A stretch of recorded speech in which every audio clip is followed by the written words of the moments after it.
Hey guys, welcome back. This is History of Futurama Season 5, Episode 1 of my show, which is also going to be about Episode 1.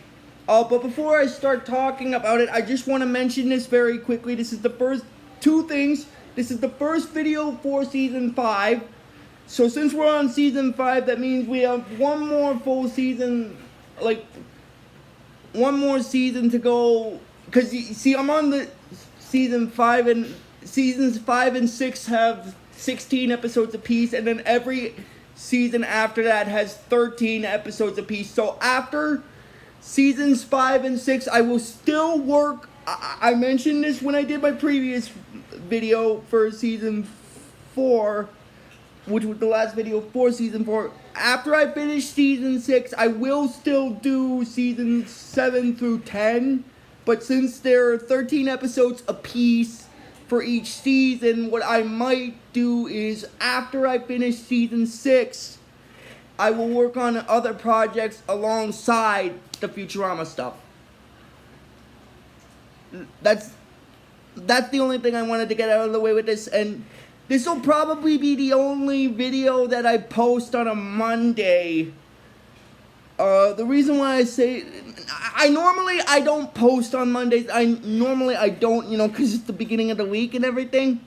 But I thought I'd make an exception just this once. But this will be the only time during the week I will do this, and then the rest of my uploads will have to be sometime around Saturday, Sunday, Friday-ish. I just wanted to get this first video out of the way since the first episode is so fresh in my mind before I forget about it. Anyway, this is History of Futurama Season 5, Episode 1. And Episode 1 is, in Season 5, is known as Crimes of the Hot. Now, as the name of the episode kind of states, basically this episode has to deal with the Planet Express crew and all the people of New York and stuff dealing with a sort of futuristic version of a global warming crisis. And basically the way this episode starts off is basically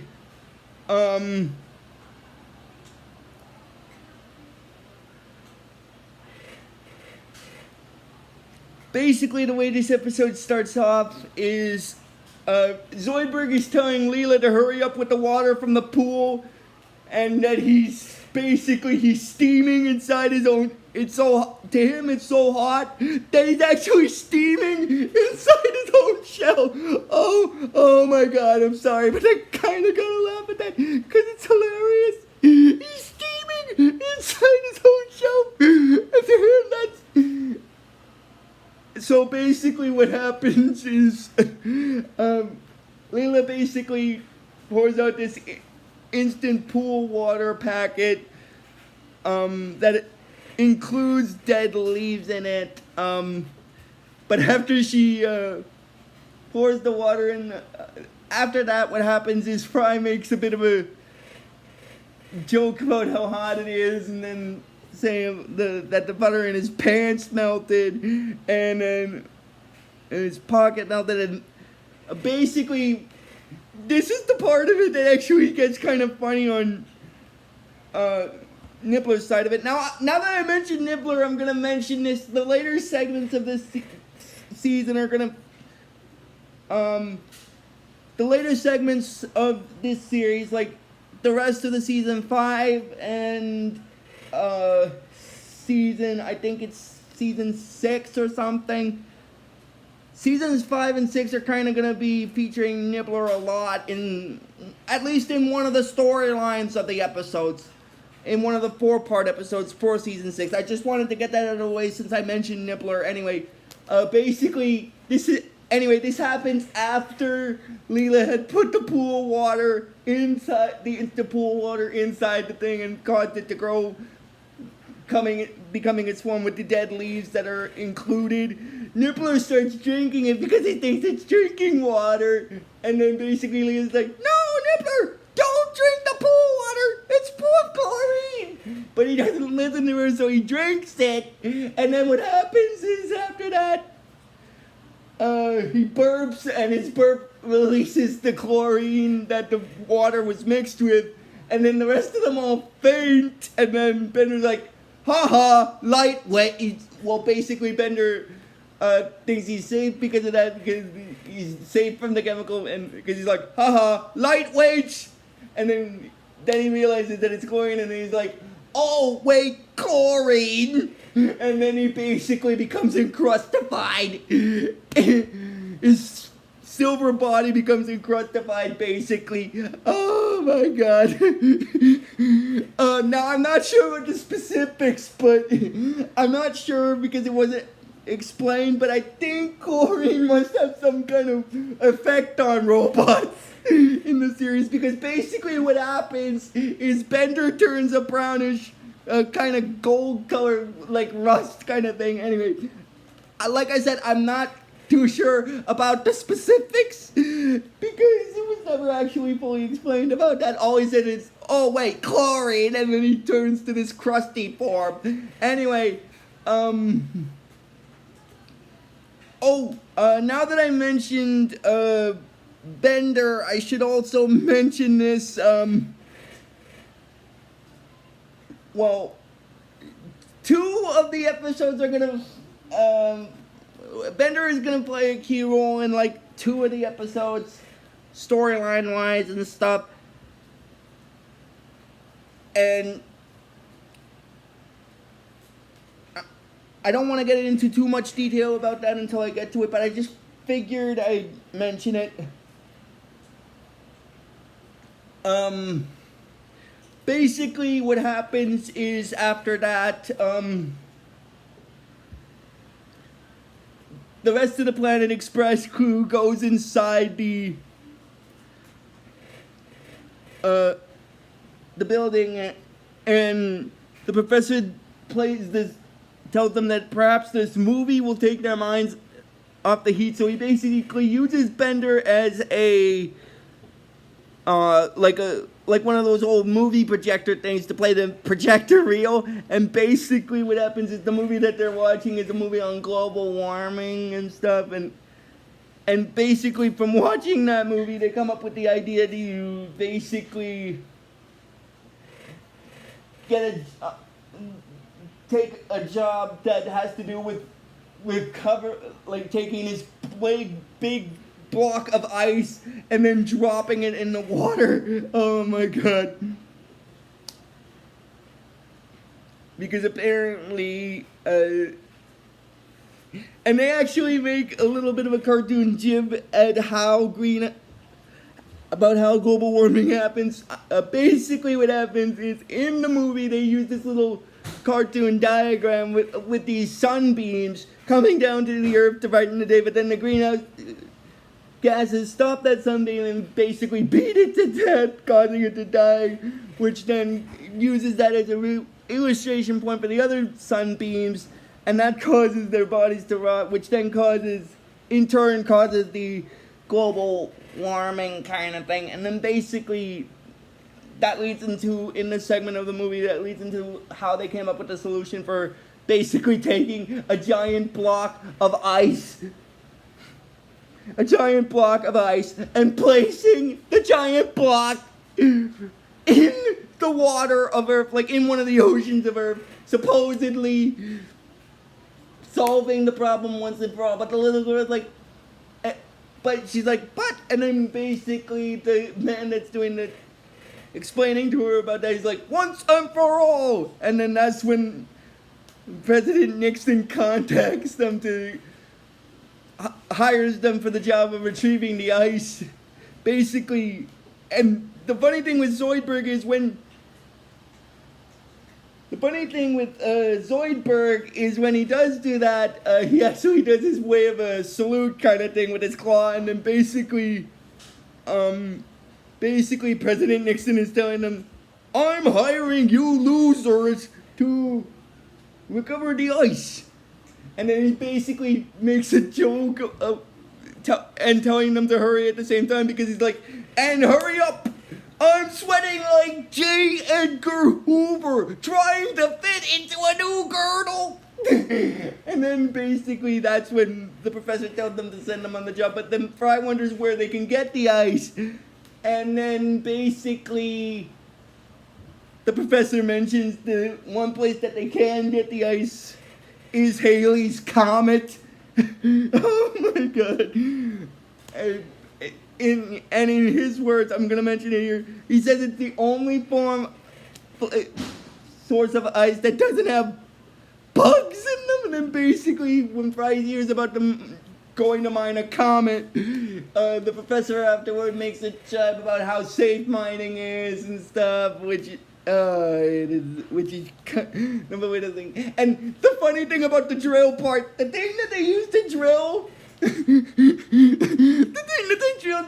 used to drill into the comet to retrieve the ice. Oh, I'm just gonna mention it right now since I brought it up. The thing that they used to drill into the comet to retrieve the ice is an ice drill, which drills into the ground, but it's shaped like an ice crushing machine, like from like one of those soda dispensers, like at one of the restaurants and stuff. Oh my god. I just had to mention that because I just thought that was hilarious. Anyway, they land, Fry, Leela, and Bender land on Hailey's comet, and then basically what happens is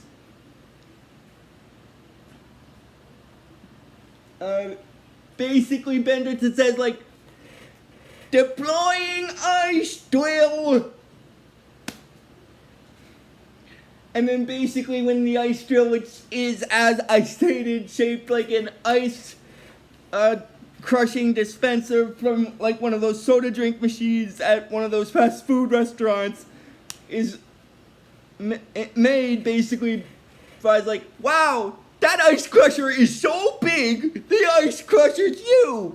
And then he says that someone said it, and then Leela said that he didn't, and then Bender basically pushes this cup towards the thing that activates the drill, and he's like, activating ice drill.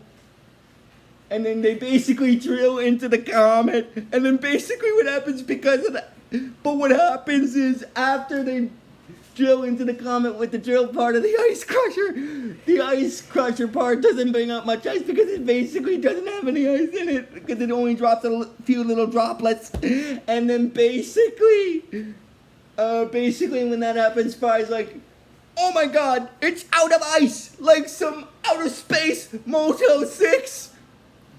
And then basically, Leela's like, she's astounded that the comet's completely out of ice, and then Bender makes a remark about that. Like, first his remark is, actually it's a twofold remark, because what he says is, this could mean the end of the banana daiquiri as we know it.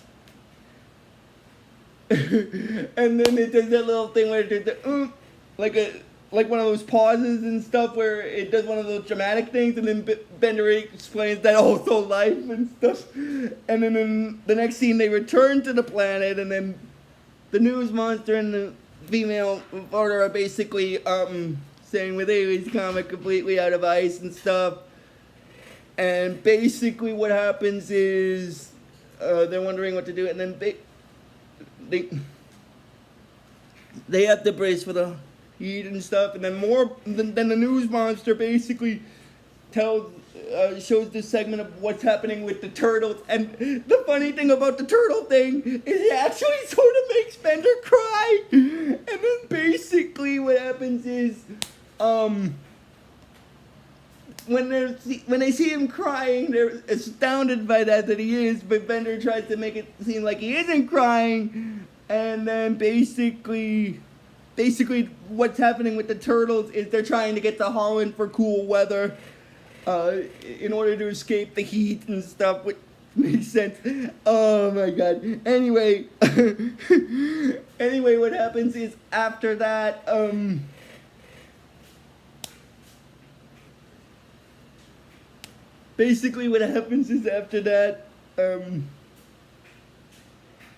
after that, in the next segment of it, what happens is they're still in the Planet Express building, but Bender has gone, is gone, but then comes back and he's like, well, everybody, I just saved the turtle. What have you all done with your lives?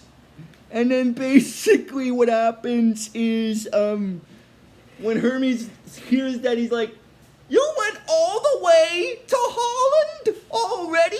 And then he points down at his feet, showing these wooden cop things, and then basically, oh my god, I'm sorry if it seems like I'm skipping it. I'm not actually skipping it, because what I'm talking about now for this episode actually leads into what happens with the professor, so I wanted to bring it up before I forgot about it. Anyway, what happens is, he points down at his feet with the cloppers, and then they're wondering, it's great that he saved the turtle, but why did he do it?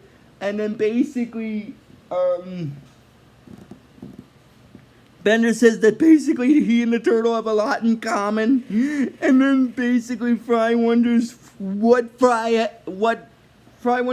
Bender has in common with the turtle, and then basically the first thing Bender states is that they both have a tough outer shell, but are soft on the inside.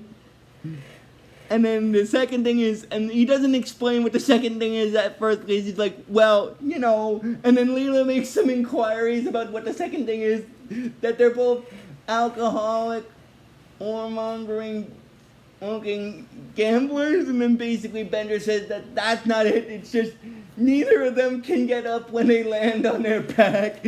But when Fry hears that says that that's not true, because he's seen Bender get up from his back tons of times. And then Bender explains that all those times he was on the ground, on his back, that he got off the ground up from, he was slightly on his side when that happened, and then, which in this case turns out to be a bad thing that he said that, because what happens next is Hermes says that they should test this erectile dysfunctionality of Bender's, and then so basically by him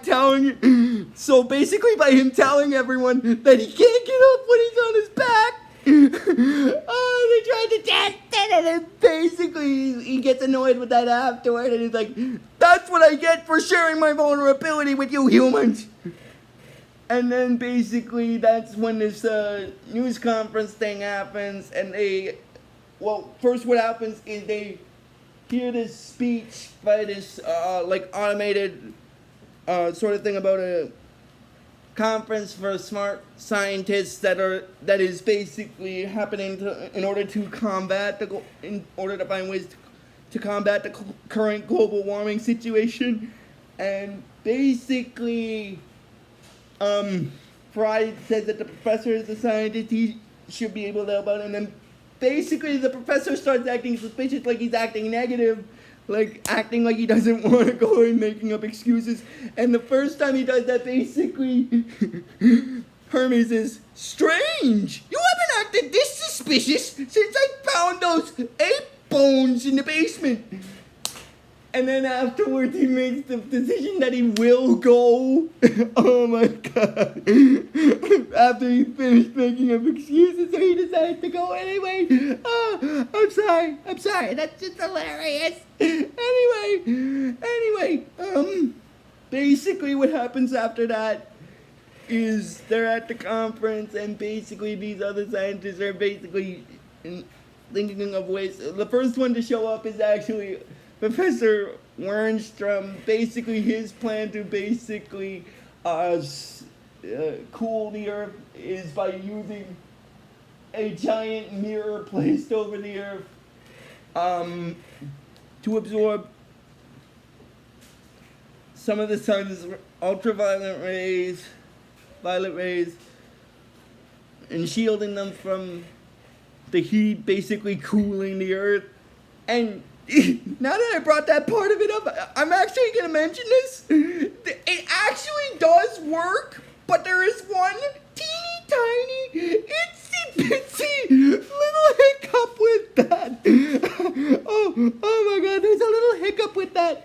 Basically, it does work, but it only works for a little bit, because what happens is, since the mirror is placed where the sun is, and there's a piece of rock that's flying through space, like a tiny little piece of rock. What happens is it hits the mirror, and then causes the mirror to shine back on the earth, causing the rays that it had absorbed, causing it to basically fry half of that segment of the area where it is. Oh my god. So basically by doing that, it did help in a sense, but it also hurt them in a sense, because the positive was it did work, but the negative was that it didn't stop the,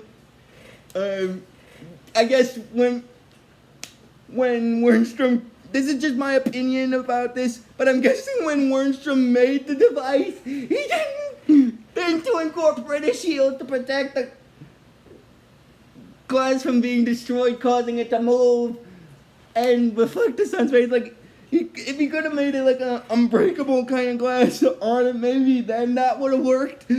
But that's just my opinion about that. Anyway, and then basically, Al Gore basically explains about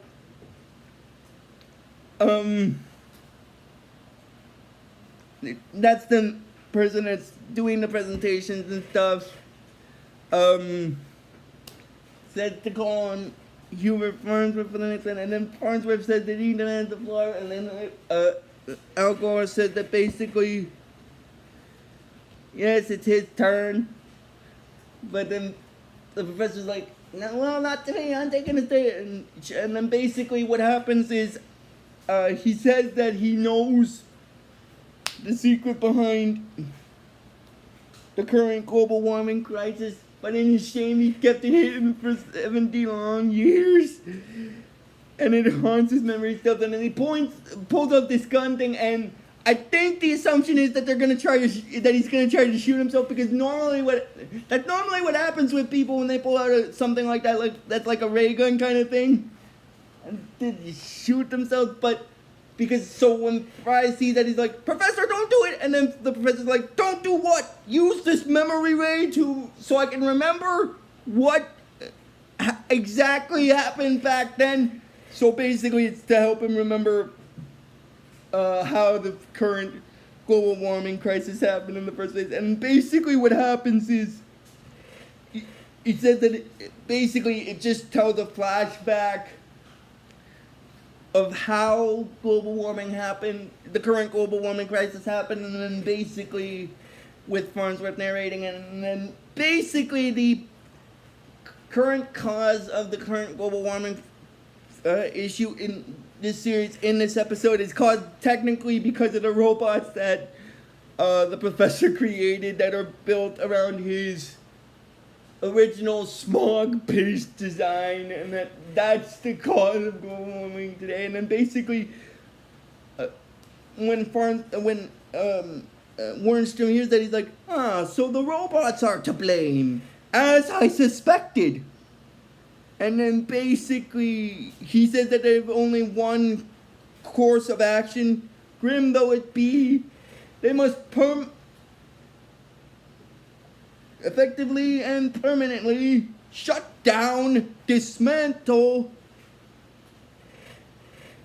and destroy all robots. And then basically the professor's trying to think that maybe there is a better way besides destroying the robots, but then the automated thing is telling them that the conference is over, and then because of that, every single one of them basically starts chanting, destroy all robots, destroy all robots, and then the Planet Express crew gets scared for Bender, and the turtle basically hide inside themselves, Bender inside his chest, and the turtle inside his shell. And then the next scene, what happens is basically, this is actually kind of funny, because this episode kind of makes a bit of a Scooby-Doo type reference, because basically what happens is, Leela is trying to coax Bender to come out of his chest, and he's like, would you do it for a Bender snack? Which in his case is a bottle of beer. And then basically Bender's like, no, and then that's when his hand comes out. But after his hand comes out to grab the beer,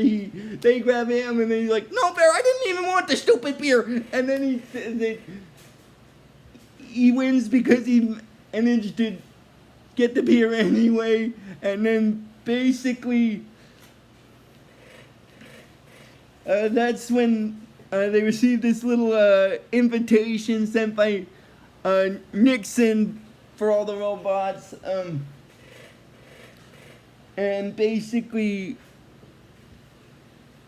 he mentions that the party for the robots will be on an isolated island, and he says that, and he tells them that all the robots must attend.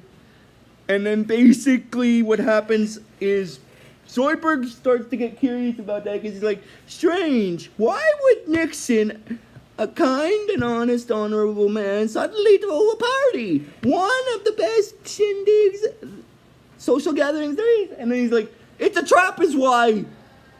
They're gonna shut down all the robots. And then basically Zoidberg is surprised that no one is shocked by that, and he wonders why, and then Leela tells him that the reason that is because they already figured that out. And then basically what happens is Bender basically tried to go to the party, but basically Fry at first stops him, but afterwards what happens is Bender starts explaining to Fry that he, as he knows, there are lots of things he would kill for, but finally he's found something he's willing to die for, and in that case it's the little turtle, and he's basically saying goodbye to them and to not touch his stuff when he's dead. And then, oh my god! So basically, then the robots all go to the party on the island, and then basically, when Nixon's on the island and telling them to party enjoy themselves for the next 2 hours and not leave for the next 2 hours, and then he tells a lie where he says that he's going to pick up some smokes, really good smokes. And then basically after that, he's telling the headless body of Agnew, alright, headless body of Agnew, let's blow this joint. And then basically what happens is after that, Wernstrom, Nixon, and the Agnew robot are inside this thing that's sort of similar to Wernstrom's mirror, because basically according to Nixon, according to Nixon's instructions, he reconfigured his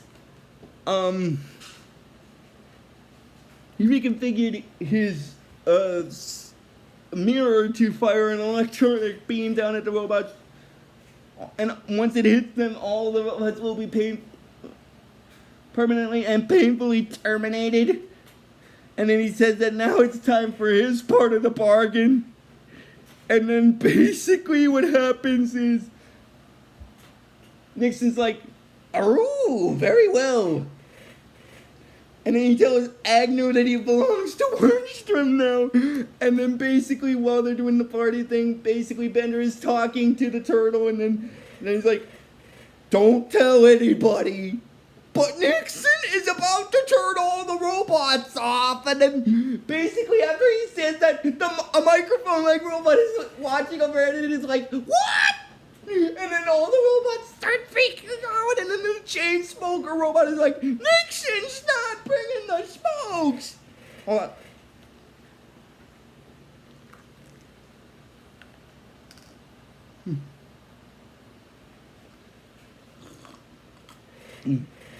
Thank you, George. You're welcome. Sorry about that. I just had to take my pills. That's why I stopped.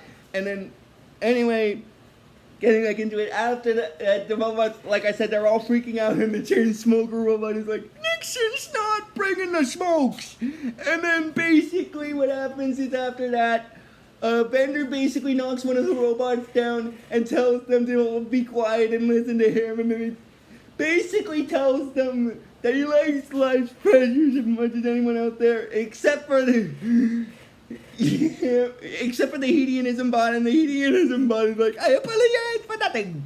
And then basically what happens is, basically Bender says that they need to be shut off, and Bender says, especially the hedonism bot, and he says that basically, they pollute. Bender tells the rest of the robots that they pollute too much.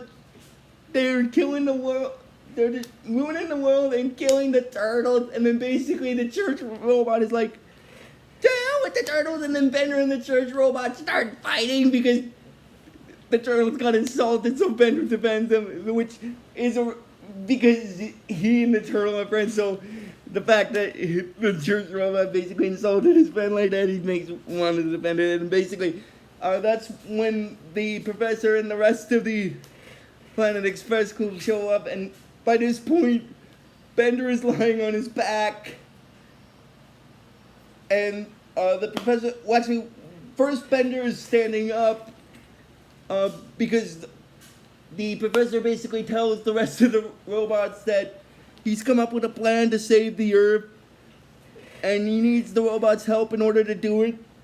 Granted, they will all be spewing out noxious gases, and then basically Bender's like, "You're one to talk," and then basically that's when the church robot hits him with a chair, which then causes him to be on his back, and then but that's when the professor mentions to them that they can use those very same gases to save the planet if they